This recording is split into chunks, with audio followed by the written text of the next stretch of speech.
Ang ating pong pag-aaralan, mga item ito o mga nakatala bilang ating mga pangunahing paniniwala sa loob ng ating kalipunan, ang Believers in Jesus Christ the Lord Congregation. Kaya mga kapatid na nasa iba't ibang lokal at mga kapatid na nakapangalat sa iba't ibang dako o iba't ibang lugar ng Pilipinas, maging mga nasa ibang bansa, mga kapatid, samahan po ninyo ako sa pag-aaral na ito at alalahanin natin, panghawakan natin, panindigan po natin at ituro din sa iba yung ating pananampalatayang tinanggap. At sa mga kapatid sa Panginoon na matagal na pong nakasubaybay dito sa ating mga gawain, makatulong nawa itong ating aralin para sa ikalalago ng inyong pananampalataya at sa pagkakilala din po ninyo sa pinanghahawakang pananampalataya ng kalipunang ito. Maging bukas po ang inyong kaisipan. Pagbulay-bulayan po natin yung mga mensaheng nakapaloob sa araling ito. Tenets of faith. Ibig sabihin, ito yung doktrina o ito yung foundation, ito yung primary principle. Ito yung mga pasimula at mga pangunahing aral na pinanghahawakan bilang tayo po ay bahagi ng iglesia o ng kalipunang ito. Ang version pala ng Biblia na ating gagamitin sa Tagalog po ay ang Bagong Biblia at ilang Tagalog ang Biblia na salin. Sa English po ay New King James Version ang ating gagamitin. Bago po natin talakayin yung mga pangunahing punto ng ating aralin, nais ko pong ipakilala yung ating kalipunan. Lalo na po nga sa mga bagong subaybay o kaya matagal ng mga taga-subaybay dito sa online service natin. Ang Believers in Jesus Christ the Lord Congregation o ang kalipunan ng mga mananampalataya kay Jesucristong Panginoon ay isang grupo o isang kalipunan ng mga tao na sumasampalataya sa ating Panginoong Jesucristo. Ito po ay isang panrelihiyong kalipunan, kapatiran o grupo na katulad at bahagi lamang ng kabuuang katawan ng lahat ng mga mananampalataya na siya pong iglesyang itinatag ng ating Panginoong Hesus. Meron pong kabuuang katawan o universal church na itinatag si Jesus. At ito pong ating kalipunan o itong Believers in Jesus Christ the Lord Congregation ay bahagi lamang ng universal church. Basahin natin ang Mateo 16:18. At sinasabi ko naman sa iyo na ikaw ay Pedro at sa ibabaw ng batong ito ay itatayo ko ang aking iglesia at ang mga pintuan ng Hades ay hindi magwawagi laban sa kanya. I will build my church. Sa talata pong ito, sinasabi po na merong itinayong iglesia ang Panginoong Hesus. At pinibigyan din ng Panginoong Hesus na siya mismo ang matatag na pundasyon ng iglesia. And makikita din natin dito yung kahalagahan ng pagkakaroon ng pananampalataya. Pinapakita dito yung pagbuo o kaya pagtayo ng Panginoong Hesus ng isang community ng mga mananampalataya o tinatawag na church or iglesia. Ito yung binubuo ng mga tagasunod ni Kristo. So yung church o yung iglesia na tinutukoy dito, hindi isang gusali, na kundi ito po ay mga tao at komunidad na naniniwala at sumusunod sa aral ni Kristo. And bilang ang Believers in Jesus Christ the Lord Congregation ay isang kalipunan ng mga naniniwala at nananampalataya kay Kristo, so bahagi tayo ng itinatag o itinayo na iglesia ng ating Panginoong Hesus. Pero hindi nangangahulugan na tayo lamang yung tanging mga tao sa sanlibutan na nagtataglay ng tunay na pananampalataya sa Panginoon at hindi tayo lamang yung maliligtas. No, hindi lamang yung mga kapatid na bumubuo at bahagi ng kalipunang ito ang maliligtas at masasabing mga tunay na tagasunod ni Kristo. Kundi po, ang lahat ng mga tao sa mundo, iba't ibang lahi yung pinanggalingan, iba't iba yung mga pinagmulan, pero kung sila man po na ayon sa Ebanghelyo ay sumasampalataya sa ating Panginoong Hesus, sila din ay tinawag ng Diyos sa pakikisama sa kanyang anak para matamo yung kaluwalhatian ng ating Panginoong Jesucristo. Ibig sabihin po, para sa atin, kinikilala natin at tinatanggap natin na bukod sa atin, may iba pang mga tao sa ating bayan, mayroon pang ibang mga tao sa buong sanlibutan na sumasampalataya sa ating Panginoong Hesus at sila man ay maliligtas. Na hindi lamang po tayong naririto sa loob ng kalipunang ito ang iniibig ng Diyos. Sinasabi nga po ng Biblia sa John 3:16, sapagkat gayon na lamang ang pag-ibig ng Diyos sa sanlibutan. Yung paggamit ng salitang sanlibutan, sumasaklaw po yan sa kabuuan ng sangkatauhan. Meaning po, hindi nakatuon yung pag-ibig ng Diyos sa isang particular na lahi. Hindi nakatuon yung pag-ibig ng Diyos sa isang particular na bansa o isang relihiyon, kundi sa lahat ng tao sa buong sanlibutan. Pinapakita ng talatang ito na ang Diyos ay umiibig ng walang pinipiling tao. Ang bawat isa mahalaga para sa Diyos. Kaya po ang lahat ng tao, anuman yung pinagmulan, iniibig ng Diyos. Na sa pagmamahal ng Diyos sa sanlibutan, ibinigay niya ang kanyang tanging anak. Ang pagbibigay ng amang Diyos ng kanyang anak, isa pong sakripisyong nagpapakita ng walang hanggang pag-ibig ng Diyos sa lahat, sa sanlibutan, sa sangkatauhan. At ang talata pong ito, nagpapakita ng walang hanggan ang pag-ibig ng Diyos. Gayon na lamang ang pag-ibig ng Diyos. Na kaya ng Diyos na magsakripisyo para magkaroon ng pagkakataon ang bawat isa na maligtas. Iniibig ng Diyos ang lahat, kaya po binibigyan ng Diyos ang lahat ng pagkakataon para magtamo o kaya tumanggap ng kaligtasan. Sinasabi po dito, ibinigay ng Diyos si Jesus, hindi lamang para sa iilang tao, kundi para sa lahat, para sa buong sanlibutan. Para saan po yun? Bakit ibinigay ng Diyos ang kanyang anak? Upang ang sino man sa kanya'y sumampalataya ay huwag mapahamak. Muli po makikita natin dito yung pagiging bukas ng kaligtasan para sa sino mang o whoever na naniniwala at sumasampalataya kay Jesus. Hindi limitado yung kaligtasan sa mga piling tao. Hindi limitado yung kaligtasan para sa mga iilang tao o mga may nagtataglay ng natatanging katangian o kaya iilang simbahan lamang. Hindi po ganon. Kundi po ang sino man o whoever believes, sino mang sumampalataya, anuman yung kanyang kasarian, anuman yung kanyang lahi, anuman yung antas ng buhay, anuman yung pinagmulan o kaya nagawang kasalanan, ay maaring makatanggap ng kaligtasan sa pamamagitan ng pananampalataya. Maliligtas at hindi mapapahamak. At sabi pa po, kundi magkakaroon ng buhay na walang hanggan. Ang layunin ng Diyos sa pagbibigay ng kanyang anak na si Jesus, iligtas ang sangkatauhan. Iligtas sa kasalanan, iligtas sa kamatayan. At yung buhay na walang hanggan, ipinagkakaloob sa bawat isa na sasampalataya, hindi batay sa sariling gawa. No, hindi ang kaligtasan hindi nakabatay sa gawa ng tao, kundi sa pananampalataya kay Kristo. And yung verse na ito nagpapakita ng isang pag-ibig na walang pinipili, isang pag-ibig ng Diyos para sa lahat ng tao, para sa buong sanlibutan. Kinakailangan lamang po ang pananampalataya bilang tugon sa pag-ibig ng Diyos. Yung kaligtasan bukas para sa lahat ng tao na tatanggap kay Jesus.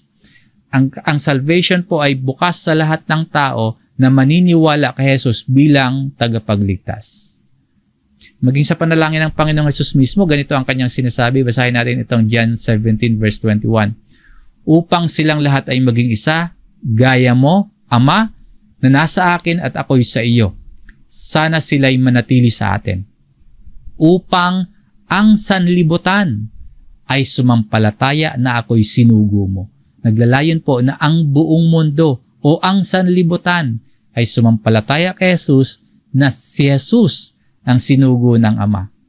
Ang paglalahad na ito po inihanda para sa atin bilang isang kalipunan sa layuning linawin yung kaunawaan at mga pananagutan natin sa kamalayan at handang pagsunod sa ating mga tungkulin Gayon din yung ating pananagutan sa Diyos. Diyos na banal na Ama at kay Kristo Jesus, yung banal na anak na siyang ating Panginoon. Habang tayo nabubuhay sa pananampalataya. So malinaw po, hindi lamang tayo, kundi maraming kalipunan o maraming kongregasyon sa mundo ang bahagi ng iglesia na itinatag ni Kristo. Dahil sa iniibig ng Amang Diyos ang sanlibutan at minanais ng Diyos na ang lahat po ay maligtas. At ang daan nga po sa pamamagitan ni Jesus. Kaya po bilang mga mananampalataya, bahagi tayo o kabilang tayo sa iglesia na itinayo ni Kristo. Sa kaisipan po na yan, pag-aralan natin ngayon itong tenets of faith. Ang tatalakay natin ngayon, hindi naman po ito yung kabuuan o ang lahat ng ating mga pangunahing paniniwala. Hindi natin matatalakay ang lahat dahil sa kalimitahan ng oras. Kung luluubin, baka maging series of lessons natin ito. Ang ibabahagi at ipapaalala ko sa inyo ngayon ay ang aral tungkol sa ang Biblia ay kinasihan ng Diyos. Tungkol sa Amang Diyos na makapangyarihan sa lahat. Tungkol sa pananampalataya kay Jesus bilang bugtong na anak ng Diyos, ang katubusan at ating tagapamagitan sa Diyos. At tungkol sa paano ipinapakilala ng Biblia ang Espiritu Santo. So ito muna ang apat, yung mga pangunahing paniniwala o fundamental beliefs yung ating tatalakayin. Isa-isahin po natin ito. Number 1, tayo ay nananampalataya na ang banal na Biblia ay kinasihan ng Diyos at naglalaman ng mga pahayag ng Diyos tungkol sa kanyang sarili, ng kanyang layunin, at ng kanyang kalooban sa tao sa iba't ibang kaparaanan. Bilang mga mananampalataya po ni Kristo, tayo ay naniniwala na ang Biblia o ang banal na kasulatan, yan po ang pangunahing pinanggagalingan ng ating paniniwala at pagkakilala sa Diyos para po tayo ay magtamo ng kaligtasan at buhay na walang hanggan. Katulad sa mensahe ng sulat at payo ni Apostol Pablo kay Timoteo, basahin natin itong 2 Timothy chapter 3 sa verse 15. At kung paanong mula sa pagkabata ay iyong nalaman ang mga banal na kasulatan na makakapagturo sa iyo tungo sa kaligtasan sa pamamagitan ng pananampalataya kay Kristo Jesus. Sa pag-aaral at pagtanggap natin ng authority ng Biblia bilang salita ng Diyos, nalalaman po natin yung kapahayagan, nalalaman natin sa Bible yung mga plano ng Diyos, nakikilala natin siya, at nalalaman natin kung ano yung layunin at kalooban niya para sa atin. Katulad ni na Pablo at dito ni Timoteo noon, tayo po na mga mananampalataya kay Kristo ay nananangan o nagtitiwala na yung ating pangunahing paniniwala, yung mga doktrina at mga katuruan na tinanggap ay ang banal na kasulatan, yung pinanggagalingan. Sinasabi nga po dito ni Pablo, yung Holy Scriptures o yung banal na kasulatan, yung makakapagturo sa atin tungo sa kaligtasan sa pamamagitan ng pananampalataya kay Jesus. At ang pagkakilala kay Jesus, pagkilala po yun sa Diyos. Ang pananampalataya kay Jesus, pagsampalataya sa Diyos. Lahat ng yan, ituturo sa atin ng banal na kasulatan. Sa pagpapatuloy ni Pablo sa verse 16, ang lahat ng mga kasulatan ay kinasihan ng Diyos at mapapakinabangan sa pagtuturo, sa pagsaway, pagtutuwid, at sa pagsasanay sa katuwiran.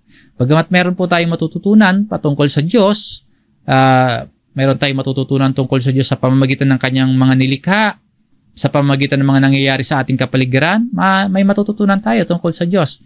Na bagamat may matututunan tayo mula sa kasaysayan ng tao at mula sa mga kasulatan o kaya aklat na iniakda ng mga magagaling na manunulat ng mga tao, ganun pa man, bilang mga mananampalataya po, ang pinakasukdulan o yung pinakamataas na pinagkukunan natin ng karunungan ay ang banal na kasulatan o yung Biblia.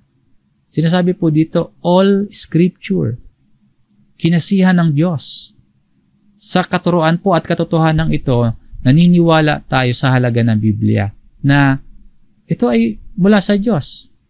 Kaya pong tumindig ng talatang ito at dapat nating paniwalaan yung sinasabi dito na lahat ng kasulatan, all Scriptures, meaning po ang Biblia natin ngayon, yung kabuuan na yan, kinasihan niya ng Diyos.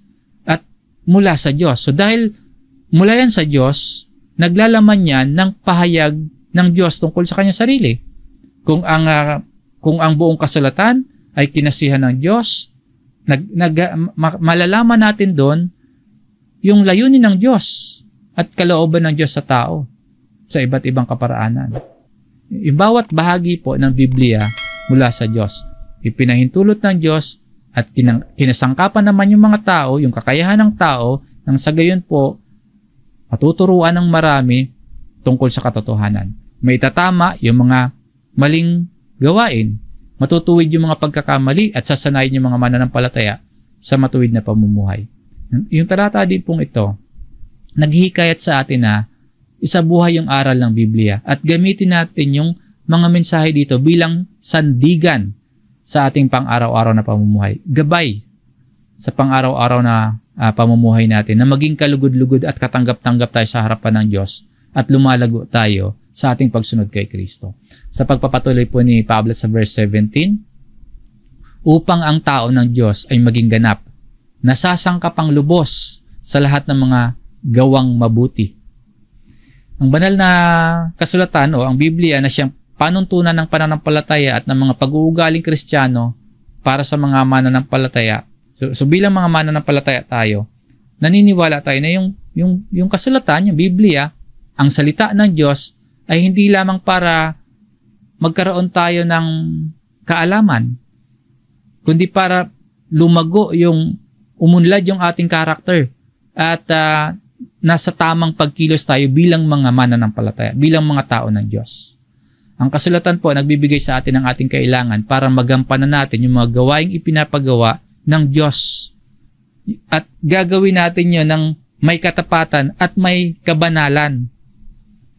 Ang bahagi po ng sulat na ito ni Pablo, nag-aanyaya sa atin na tanggapin, panghawakan natin yung banal na kasulatan, hindi lamang bilang isang aklat na babasahin, kundi ang banal na kasulatan po bilang ating gabay sa buhay at paglilingkod sa Diyos. Na ang Biblia po bilang kinasihan at nagmula sa Diyos, naglalayon ito na ihanda tayo para maging ganap, nasasangkapang lubos, para maging ganap na kasangkapan ng Diyos sa paggawa ng kabutihan at katuwiran.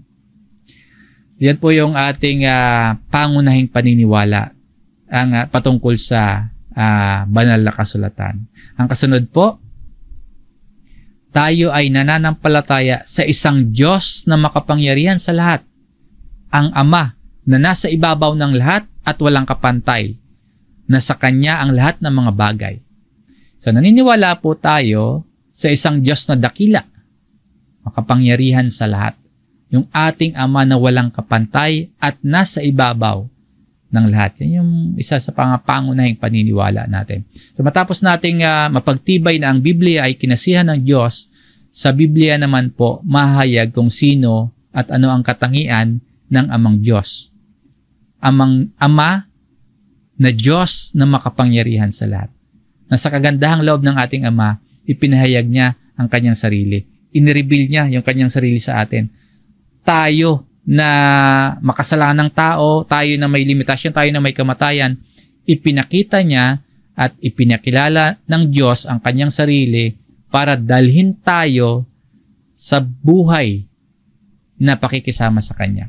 Sinasabi nga po sa Genesis chapter 17 verse 1, nang si Abram ay 99 na taon, ang Panginoon ay nagpakita kay Abram at sa kanya ay nagsabi, ako ang Diyos na makapangyarihan sa lahat.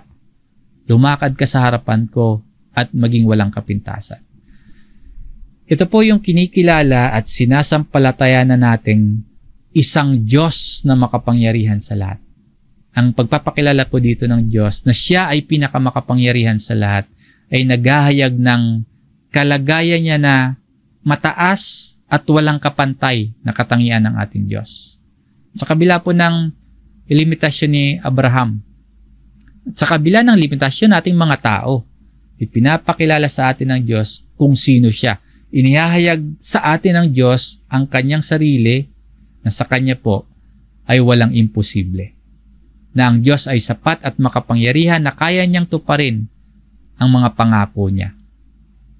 Kaya tayo po ay sumasampalataya sa isang Diyos at Ama ng lahat. Sa sulat naman po ni Pablo sa mga mananampalataya sa Efeso, dito sa Ephesians chapter 4, verse 6, isang Diyos at Ama ng lahat.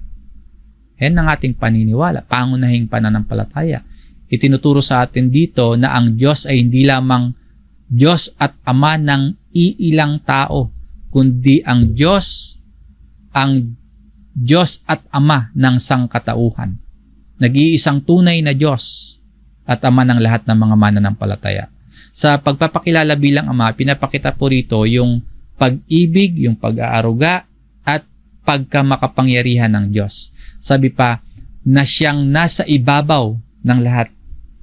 Ito po yung ating paniniwala sa ating Diyos. Siya ang kataas-taasan, siya yung pinakadakila at makapangyarihan sa lahat. No? Ang paniniwala natin, who is above all. Nagpapakita ng authority sa lahat ng tao. Nagpapakita ng kanyang kapangyarihan at otoridad sa lupa man, dito sa mundo, o sa langit man, o saan mang dako, na iyan ang ating Diyos at Ama na sinasampalatayanan. Sa kabila po ng kataasan ng kalagayan ng ating Diyos, sa kabila po ng kataasan ng kanyang kalagayan, napakabuti niya sa atin. Sabi po dito, at sumasalahat at nasa lahat. Yung ating Diyos at Ama na nasa ibabaw ng lahat, sumasalahat. Nagpapakita na yung Diyos patuloy na gumagabay sa mga mananampalataya at nasa lahat. No? Sinasabi ni Pablo na malapit ang Diyos. Nasa buhay at puso ng mga mananampalataya ang Diyos. Ang talata din pong ito, yung ating batayan na sumasampalataya tayo sa iisang Diyos, makapangyarihang Ama ng lahat, walang kapantay, nasa ibabaw ng lahat. At sa sulat naman ni Pablo sa mga taga-Korinto, sinasabi po, 1 Corinthians chapter 8 verse 6, ngunit sa ganang atin ay may isang Diyos, ang Ama, na sa Kanya nagmula ang lahat ng mga bagay, at tayo'y para sa Kanya. At may isang Panginoon, si Jesucristo, na sa pamamagitan niya ang lahat ng mga bagay at tayo ay sa pamamagitan niya. Talata naman pong ito nagpapahayag na meron tayong isang Diyos na ating Ama na pinagmulan ng lahat ng mga bagay. Na sinasabi pa dito, sa Diyos na ating Ama ang lahat ng mga bagay. Kasama po tayo. And we, for Him. Tayo ay nananampalataya sa isang Diyos na makapangyarihan sa lahat, ang Ama na nasa ibabaw ng lahat at walang kapantay. Sinasabi pa dito, nasa Kanya ang lahat ng mga bagay. Ang talatang ito nagpapaalala sa atin ng ating kaugnayan at ng ating responsibility na mabuhay para sa kaluwalhatian ng Diyos. Ang kasunod po na tenets of faith, tayo ay nananampalataya sa bugtong na anak ng Diyos, ang ating Panginoong Jesucristo, na siya ang pangpalubag loob sa ating mga kasalanan, na siya ang ating katubusan, tagapagligtas, at tagapamagitan sa Diyos Ama, na ang kaligtasan na siyang kaloob na walang bayad ng Diyos sa tao ay sa pamamagitan niya ng ating Panginoong Jesucristo, at sa Kanya lamang at wala nang iba. Yung bugtong na anak, ibig sabihin tanging anak, yung katulad ng nabasa natin kanina sa John 3:16. Yung tanging anak na yon, yung bugtong na anak, walang ibang tinutukoy kundi ang ating Panginoong Jesucristo. Yung pangpalubag loob sa ating mga kasalanan, mababasa natin dito sa unang Juan chapter 2, verse 22 sa Tagalog ang Biblia na salin. At siya ang pangpalubag loob sa ating mga kasalanan. At hindi lamang sa ating mga kasalanan, kundi ng buong sanlibutan din naman. Pangpalubag loob, ibig sabihin, si Jesus ang kabayaran para sa ating mga kasalanan. Si Jesus ang handog sa ikapagpapatawad ng ating mga kasalanan. At hindi lamang sa ating mga kasalanan, kundi sapat na kabayaran si Jesus maging sa kasalanan ng buong sanlibutan. Si Jesus yung katubusan. Sa sulat naman po ni Pablo sa mga taga-Roma, ganito sinasabi. Romans chapter 3 verse 24, sila ngayon ay itinuturing naganap ng kanyang biyayang kaloob sa pamamagitan ng pagtubos na kay Kristo Jesus. So tinubos tayo, ibig sabihin po, pinawalang sala tayo sa pamamagitan ni Kristo. Sa Ephesians chapter 1 verse 7, ganito ang sinasabi, sa Kanya'y mayroon tayong katubusan sa pamamagitan ng Kanyang dugo, nakapatawaran ng ating mga kasalanan ayon sa mga kayamanan ng Kanyang biyaya. Kaya tayo po ay naniniwala sa ating Panginoong Hesus bilang ating katubusan at tagapagligtas at tagapamagitan sa Diyos at sa ating mga tao. Sa unang Timoteo chapter 2 verse 5, sapagkat may isang Diyos at may isang tagapamagitan sa Diyos at sa mga tao, ang taong si Kristo. May isang tagapamagitan, one mediator sa pagitan ng Diyos at nating mga tao. Walang iba kundi ang Panginoong Hesus. So tayo po ay nananampalataya sa bugtong na anak ng Diyos, ang ating Panginoong Hesukristo, na siyang pangpalubag loob sa ating mga kasalanan, na ang ating Panginoong Hesus ang katubusan, ang tagapagligtas, at tagapamagitan sa Diyos Ama, na ang kaligtasang kaloob na walang bayad ng Diyos sa tao sa pamamagitan nga lamang po ng ating Panginoong Hesukristo. Sa Kanya lamang, wala nang iba. Basahin din po natin yung ilang mga talata, batayan ng ating pananampalatayang ito patungkol sa ating Panginoong Hesus. Sa sulat po ni Pedro, dito sa ikalawang Pedro chapter 3 verse 18, subalit, lumago kayo sa biyaya at sa pagkakilala sa ating Panginoon at tagapagligtas na si Hesukristo. Sumakanya nawa ang kaluwalhatian ngayon at hanggang sa araw ng walang hanggan.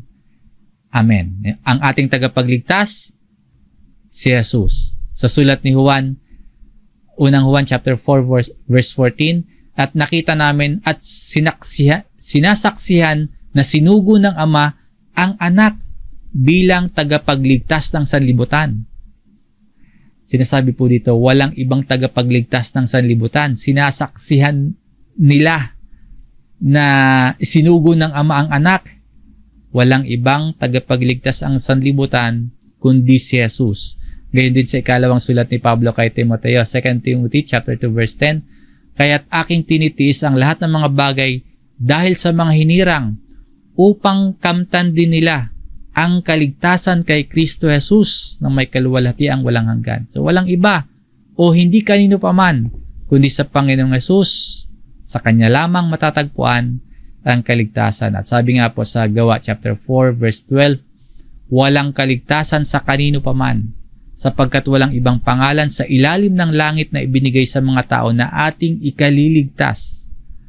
Yung mga talatang ating binasa po, yung ating batayan na tayo ay nananampalataya sa bugtong na anak ng Diyos, ang ating Panginoong Hesus, na ang ating Panginoong Hesus ang pangpalubag loob sa ating mga kasalanan, na siya ang ating katubusan, ng ating Panginoong Hesus ang tagapagligtas at tagapamagitan sa Diyos Ama, na tanging sa ating Panginoong Hesukristo lamang at wala nang iba matatagpuan at matatamo ang kaligtasan. Yan po yung ating tenets of faith.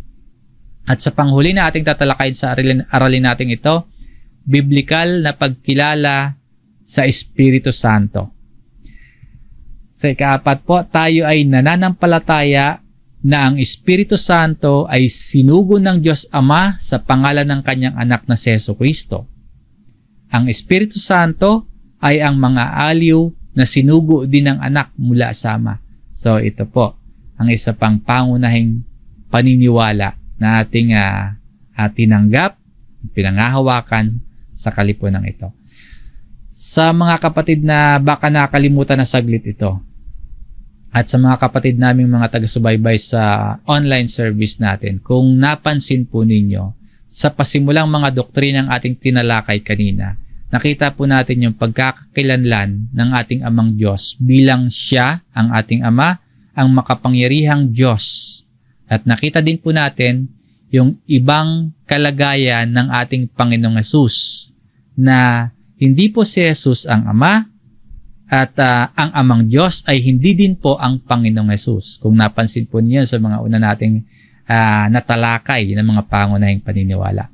And dito naman po, kinikilala natin ang Espiritu Santo ayon lamang sa kung paano ang pagpapakilala at pagtuturo ng Biblia. Hindi po ang Espiritu Santo ang Diyos Ama, hindi din po ang Espiritu Santo ang Panginoong Hesus, kundi ang Espiritu Santo sa paghahayag ng Biblia, sinugo ng Diyos Ama sa pangalan ng kanyang anak na si Jesus. At ang Espiritu Santo ang mang-aaliw na sinugo ng anak mula sa Ama. Sapat po ang pagpapakilala ng Biblia patungkol sa Espiritu Santo. Hindi natin ibinababa yung halaga, hindi natin ginugulo o dinadagdagan kung ano ang pagtuturo ng Biblia patungkol sa Espiritu Santo. Kung ano po yung malinaw na pagtuturo sa atin ng Bible, gano'n natin tinatanggap at binibigyang halaga. Sinasabi nga po sa atin na ang Espiritu Santo ay ang mang-aaliw na susuguin ng Ama. Basahin po natin ang John chapter 14 dito sa verse 26. Subalit, ang mang-aaliw, ang Espiritu Santo na susuguin ng Ama sa aking pangalan. Ayon po dito sa sulat ni Juan, ayon sa mismong pangangaral at pangako ni Jesus, ang Espiritu Santo ang mang-aaliw na susuguin ng Ama sa pangalan ni Jesus. Siya ang magtuturo sa inyo ng lahat ng mga bagay at magpapaalala sa inyo ng lahat ng aking sinabi sa inyo. Kaya po ito ang paniniwala natin sa Espiritu Santo. Isinugo ng Ama at isinugo ni Jesus mula sa Ama. Sa John chapter 15 dito sa verse 26, subalit kapag dumating na ang mang-aaliw na aking susuguin sa inyo mula sa Ama, ang Espiritu ng katotohanan na mula sa Ama, siya ang magpapatotoo tungkol sa akin.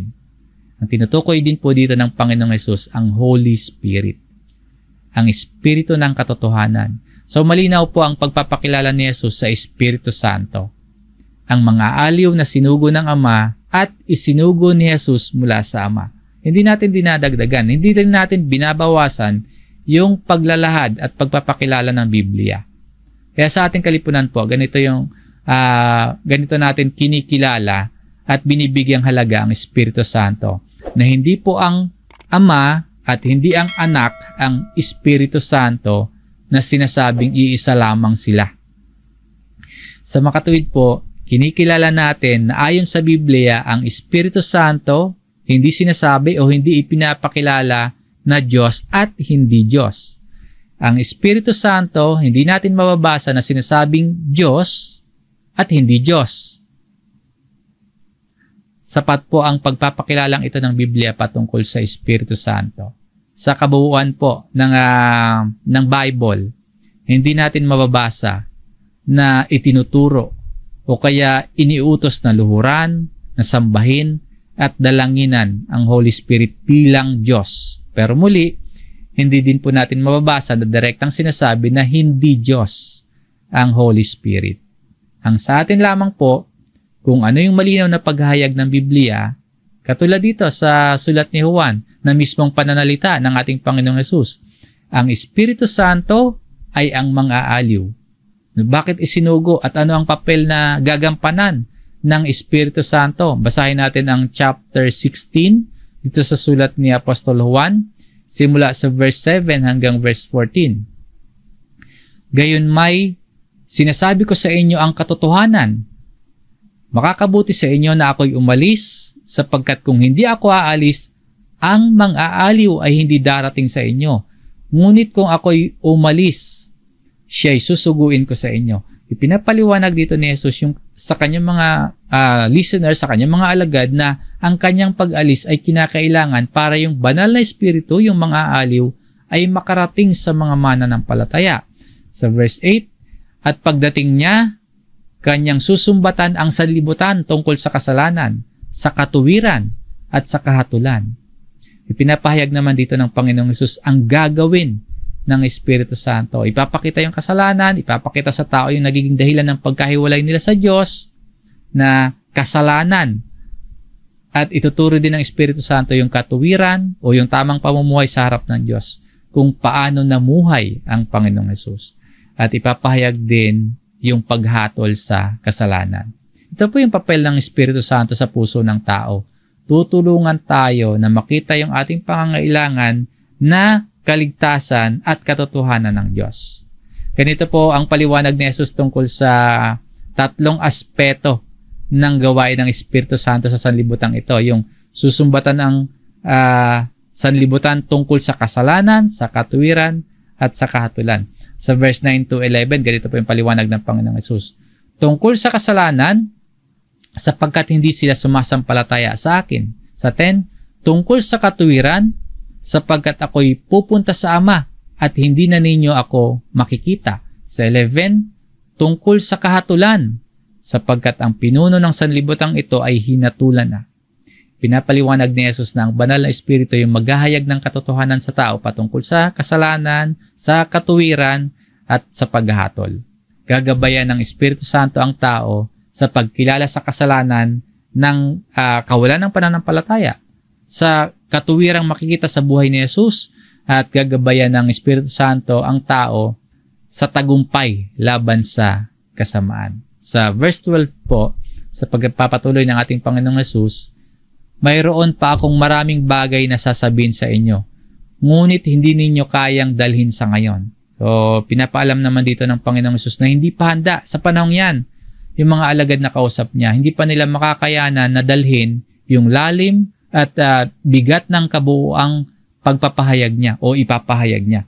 Pero ipinapangako naman ni Jesus na sa tamang panahon, susuguin niya yung Espiritu Santo na magiging gabay o kaya magiging patnubay sa lahat ng mga mananampalataya. Sa verse 13, subalit kapag dumating na ang Espiritu ng katotohanan, papatnubayan niya kayo sa buong katotohanan, sapagkat hindi siya magsasalita ng mula sa kanyang sarili, kundi ang anumang bagay na kanyang marinig, iyon ang kanyang sasabihin at kanyang ipahahayag sa inyo ang mga bagay na darating. Sa pamamagitan po ng Espiritu Santo, magkakaroon ng mas malalim na pagkaunawa ang mga alagad sa katuruan ni Jesus at matutulungang magpatuloy sa misyon na may kaalaman, na may karunungan at lakas ng loob. Yan po yung papel ng banal na Espiritu. At sa verse 14, luluwalhatiin niya ako sapagkat kanyang tatanggapin ang sa akin at sa inyo'y ipahahayag niya. Sinabi naman po dito ni Jesus na ang Espiritu Santo ay magbibigay ng kaluwalhatian sa kanya sa pamamagitan ng pagpapahayag sa mga alagad, sa mga mananampalataya na mga katotohanan nagmumula mismo sa Panginoong Hesus. Ang Espiritu Santo po ang magdadala ng mas malinaw na pagkaunawa sa mga aral ni Kristo at ipapakita yung kaluwalhatian ng Panginoong Hesus. So, ito po muna yung ilan sa mga pangunahing paniniwala na ating pinanghahawakan sa loob ng ating kalipunan. Yung unang 4, ang Biblia ay kinasihan ng Diyos, ang Amang Diyos na makapangyarihan sa lahat, at tungkol sa pananampalataya kay Jesus bilang bugtong na anak ng Diyos, ang katubusan at ating tagapamagitan sa Diyos. At tungkol po sa paano ipinapakilala ng Biblia ang Espiritu Santo. Yung mga pangunahing paniniwalang ito, nagsisilbing matibay na pundasyon ng ating pananampalataya at pagsamba sa Diyos. Sa pamamagitan ng pag-unawa, sa pamamagitan po ng pagtanggap na ang Biblia ay kinasihan ng Diyos, binibigyang halaga natin yung salita ng Diyos bilang gabay sa ating pamumuhay. Ang pagkilala natin sa Amang Diyos na makapangyarihan sa lahat at kay Jesus bilang ating tagapamagitan at tagapagligtas, nagpapalalim sa ating pananampalataya at pagtitiwala sa Diyos. At sa atin naman pong pagkilala sa Espiritu Santo bilang mga aaliw na isinugo ng Diyos, sa pangalan ng ating Panginoong Hesus, nakakatanggap naman tayo ng patnubay at kaliwanagan para maunawaan natin ang kalooban ng Diyos sa ating buhay. Ang mga aral na ito po na ating natalakay nawa ay patuloy na maghikayat sa bawat isa sa atin na basahin at isabuhay ang mga salita ng Diyos na nasa Biblia, na ating ipakita yung lubos na tiwala sa kapangyarihan ng Diyos sa lahat ng aspeto ng ating buhay. Tayo po, manatiling sumasampalataya kay Jesus bilang ating tagapagligtas. Gayun din po, inahamon tayo ng mga paniniwalang ito na maging bukas sa paggabay ng Espiritu Santo sa bawat mga desisyon at mga bawat gagawin natin sa araw-araw. Sa mga pangunahing aral na ating natalakay ngayon, pangunahing aral ito sa loob ng ating kalipunan, may pamuhay nawa natin ng may kapakumbabaan at katapatan, yung pagmamahal, yung pagpapatawad, yung pagsunod sa kalooban ng Diyos bilang patunay o kaya bilang bunga ng ating pananampalataya at pagkakaroon ng mabuting ugnayan at mabuting relasyon sa Diyos. Ito po ang mensahe ng salita ng Diyos, ang mga pangunahing paniniwala ng mga tagasunod ni Kristo. Maraming salamat mga kapatid. Purihin po natin ang Panginoon. Tayo po ay muling manalangin.